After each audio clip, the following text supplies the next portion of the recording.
وما أرسلنا من قبلك إلا رجالا نوحي إليهم فاسألوا أهل الذكر إن كنتم لا تعلمون. Bahwasanya ibadah yang pertama adalah ibadah yang bersifat hati.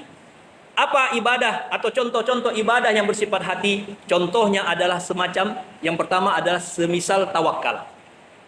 Tawakal bagaimana? Tawakal maknanya adalah seseorang menggantungkan hatinya hanyalah kepada Allah Subhanahu wa taala.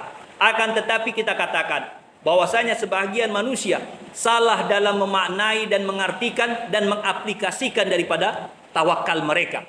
Karena ada sebagian orang yang mana mereka mengartikan dan mengaplikasikan tawakal ini dengan sekedar menyerahkan diri mereka secara mutlak kepada Allah Subhanahu wa taala tanpa berbuat apa-apa. Maka dikatakan oleh Al-Imam Ibnu Qayyim rahimahullah taala di dalam kitab beliau Ad-Da'wa Dawa bahwasanya tawakal mereka itu adalah ajaz. Tawakal dengan cara seperti itu, udahlah, ini sudah takdir. Akhirnya dia katakan mencari uang sekarang atau mencari pekerjaan sekarang susah. Akhirnya apa? Mereka hanya duduk-duduk saja di rumah. Bersantai-santai saja di rumah. Karena kita katakan para jemaah sekalian rahimani wa rahimakumullah, sedikit agak melenceng. Bahwasanya suatu waktu kami pernah menservis daripada motor. Maka pada saat itu yang punya bengkel ini, kebetulan yang punya bengkel langsung dia turun tangan. Akhirnya ketika itu kami tanyakan kepada beliau, apa tidak ada anggota? Akhirnya beliau katakan bahwasanya susah mencari anggota katanya. Ada dulu anggota sudah disediakan rumah, makan disediakan, kemudian gaji bulanan sesuai dengan berapa motor yang sudah dia perbaiki pada satu hari tersebut. Kemudian kami tanyakan kepada beliau, mungkin udah ngasihnya selalu sedikit. Akhirnya dia bilang, paling sedikit saya ngasih itu 1.500.000. Jadi 1.500.000 paling sedikit kata dia. Rumah sudah disediakan, berarti dia tidak perlu lagi kos, tinggal di tempat bengkel tersebut. Kemudian pada saat itu ada seorang bapak-bapak, yang mana bapak-bapak ini adalah menjual air galon. Jadi pada saat itu terjadi obrolan antara kami dengan tukang bengkel dengan bapak tadi. Kemudian kami tanyakan kepada yang jual air galon tadi, apa bapak anggota air galon tadi? Dia katakan tidak, saya yang punya air galon kata dia.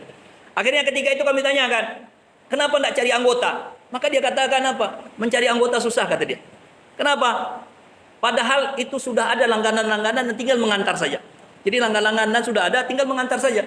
Dan 1 galon itu 500 dikasih.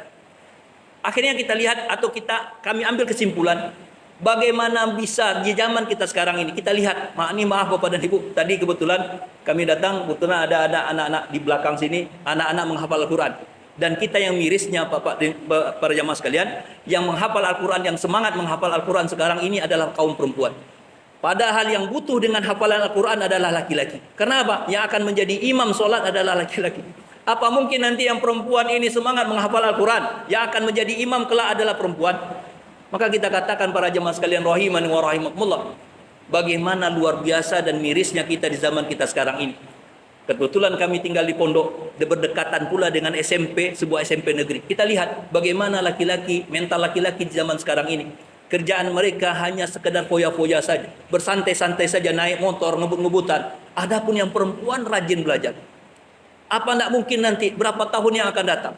Termasuk juga kami secara pribadi bertanya kepada salah seorang teman yang mana dia adalah kepala sekolah di pondok pesantren tadi. Dia katakan bahwasanya di Kabupaten Agam ada 63 SMP, negeri dan swasta. 2/3 daripada kepala SMP tadi adalah perempuan. Ada perempuan. Maka kita katakan para jemaah sekalian rahimani wa rahimakumullah, bagaimana luar biasanya miris kita di zaman kita sekarang ini. Bagaimana seseorang laki-laki yang mana dia katakan saya bertawakal. Padahal kita sambung tadi perkataan atau cerita dari tukang bengkel tadi, bahwasanya ada orang-orang yang mana laki-laki tadi dia katakan dia bekerja. Akan tetapi setelah beberapa saat akhirnya dia kabur, keluar dari pekerjaannya. Padahal dari sisi gaji mungkin kita katakan tadi itu dapat 1.500.000. Dan yang lucunya apa? Yang lucunya yang disalahkan presiden. Kok keraju Pak Jokowi. Tak ngapa-ngapa Pak Jokowi, sudah Pak Jokowi yang disalahkan. Susah cari kerja kata dia. Sempit lapangan pekerjaan. Padahal mental itu yang salah. Maka kita katakan para jemaah sekalian rahimani wa rahimakumullah, inilah yang disebut kesalahan daripada tawakal tadi. Karena itu yang mirisnya kita di zaman kita sekarang ini, para jemaah sekalian rahimani wa rahimakumullah. Ada seorang perempuan yang mengadu kepada istri kami ketika itu. Dia katakan, suaminya kerjaannya hanyalah makan tidur saja. Kebetulan istrinya ini adalah seorang PNS di Dinas PU. Dinas PU, alasan ketika itu kami coba nasihati atau kami coba tanya kepada ikhwah tersebut, dia beralasan bahwasanya dia jaga anak. Maka ketika itu disampaikan oleh istrinya sendiri sambil menangis. Dia katakan, tidak ada sama sekali dia ngurus anak, katanya. Yang ngurus anak itu ibu saya, yaitu mertua daripada laki-laki ini. Maka kita katakan para jemaah sekalian rahimani wa rahimakumullah, inilah kebanyakan realita yang terjadi di zaman kita sekarang ini.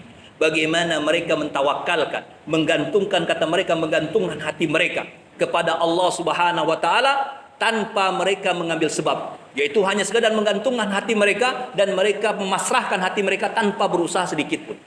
Maka kita katakan sebagai penutup sebuah hadis dari Rasul kita Muhammad sallallahu alaihi wasallam, yang mana inilah hakikat yang sebenarnya dari tawakal. Apa kata Rasul kita Muhammad sallallahu alaihi wasallam? "Lau tawakkaltum 'alallahi haqqa tawakkuli la razaqakum kama yarzuqut tayra taghdu khimasa wa taruhu bitana." Seandainya lah kalian wahai umatnya Rasul kita Muhammad sallallahu alaihi wasallam benar-benar tawakal dengan sebenar-benarnya, kata Rasul kita Muhammad sallallahu alaihi wasallam, la razaqakum, Allah pasti akan memberikan rezeki kepada kalian sebagaimana Allah memberikan rezeki kepada seekor burung. Kemudian Rasul kita mengumpamakan bagaimana cara burung tadi mendapatkan rezekinya, yaitu dengan cara burung tadi pergi daripada sarangnya di pagi harinya dalam keadaan lapar dia. Kemudian tatkala dia keluar daripada sarangnya dalam keadaan lapar, yaitu dengan cara dia mencari daripada bahan makanan keluar dari kandangnya. Kemudian Allah barulah memberikan rezeki kepadanya dengan dia pulang kepada sarangnya kembali di sore harinya sudah dalam keadaan kenyang. Bagaimana mungkin ada seseorang yang mengatakan Allah akan memberikan rezeki kepada saya dengan cara apa? Dengan cara dia hanya sekedar sholat saja, berdoa saja dari pagi sampai malam hari, dia angkat tangannya, kemudian dia katakan, ya Razzaq urzukni. Wahai Allah yang maha memberikan rezeki, berikanlah rezeki kepada saya. Sampai-sampai Umar marah kepada orang tersebut. Bagaimana mungkin Allah akan menurunkan hujan emas dan perak dalam keadaan engkau seperti ini? Maka oleh karena itulah para jemaah sekalian rahimani wa rahimakumullah, bahwasanya banyak orang yang salah kaprah dalam masalah tawakal tadi. Karena ada orang yang berkata bahwasanya tawakal tadi hanya sekedar menggantungkan hatinya dan memasrahkan hatinya hanya kepada Allah tanpa dia memberikan usaha terhadap penggantungan daripada hatinya tersebut. Karena itulah Rasul kita mengatakan pada saat ada seorang laki-laki yang mana dia membiarkan daripada tunggangannya begitu saja, maka Rasul kita mengatakan selanjutnya bahwasanya ikatlah tungganganmu, baru pasrahkan daripada tunggangan tersebut kepada Allah Subhanahu wa taala. Atau di zaman sekarang ini pada saat terjadi atau banyak terjadi curanmor, pada saat seseorang membiarkan motornya tanpa dikunci sama sekali, maka dia katakan saya bertawakal kepada Allah. Maka pada saat motornya tadi hilang, maka tidak bisa dia menyalahkan ini takdir dari Allah Subhanahu wa taala. Karena apa? Karena dia sendirilah yang mengundang daripada maling untuk mencuri daripada motornya. Kemudian apabila dia telah mengunci motornya, telah dia kunci ganda daripada motornya, kemudian hilang motor tersebut, barulah dia katakan qaddarallahu wa masya'afal. Ini takdir dari Allah dan Allah saja yang berkehendak terhadap takdir tadi.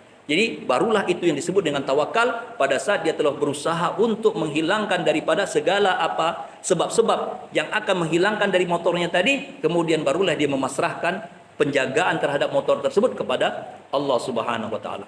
Itu saja para jemaah sekalian rahimani wa rahimakumullah. Mudah-mudahan bermanfaat apa yang kita bahas pada malam hari ini. Mohon maaf atas berbagai macam kesalahan dan mudah-mudahan bermanfaat daripada apa yang telah kita bahas. Dan juga kita atau kami mengatakan banyak-banyaklah kita selalu berdoa dan mengulang-ulang doa agar Allah Subhanahu wa taala selalu istiqomahkan kita di atas jalan ketaatan kepada Allah Subhanahu wa taala dan di atas agama Islam ini sampai kelak kita meninggal dunia.